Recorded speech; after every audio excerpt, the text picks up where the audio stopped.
Good morning, ladies and gentlemen. It's an honor to relate my experiences of Zoom and Google Meet. In my experience, these platforms have been absolutely spectacular for all the students and professors concerned. As a person of visual disability, I have had positive experience with a lot of technologies, but these two in particular have proved truly groundbreaking, and they have saved the day when it comes to lockdown and students' education. They are actually, in some ways, even more convenient than a conventional classroom with the students sitting physically in front of the professor.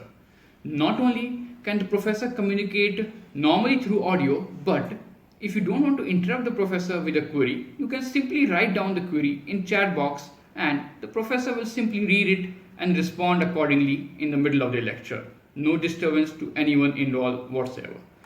Noise from the student side is a complete non-issue because the students keep themselves muted throughout the lecture and therefore they do not disturb the lecture in any way whatsoever. Poor connection on any end is generally not an issue because Zoom in particular, but also to a lesser extent Google Meet, is extremely friendly to most levels of internet connectivity. Some students in rural areas still have some issues, but generally most students are able to get the lectures just fine with no problems whatsoever. In fact, these platforms allow the professors to not only schedule the meeting but also convey the time, date, etc. to students in advance. So, if the professor decides to change the time of the lecture, the students need not ask the professor or need not receive a separate mail. The schedule in itself will relay the change time to the students. Furthermore, in some other ways, it is even more helpful than classroom. In my experience, sometimes when professors relay the name of books or other web resources, I am unable to note them down correctly because I have misheard them. But with written communication in the chat box, which is favored by professors on these platforms, there is no chance whatsoever of such a mistake.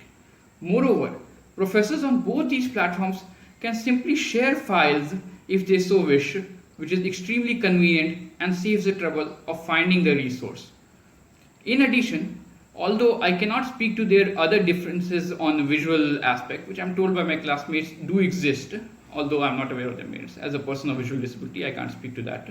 But on their audio aspects, they are completely comparable and quite perfect. In fact, they actually have another advantage. Because students are at home, they feel more relaxed, more at home, and don't have the stress of classroom to the same extent. Therefore, I have observed personally, and some of my classmates observe this as well, that in point of fact, they are able to process the information better, feel less stressed out, and able to understand the professor better. They are also more free with their doubts and get better explanations as a result. In addition, the students have the option of keeping the video on their side switched off. This is very convenient for students who don't have a place neat enough to display it to the whole class. As such, on the students' end, it is an extremely friendly platform and I would praise it as a very accessible platform because even though 2 months back, when the professors first floated the idea of using these platforms, I had never even heard of them.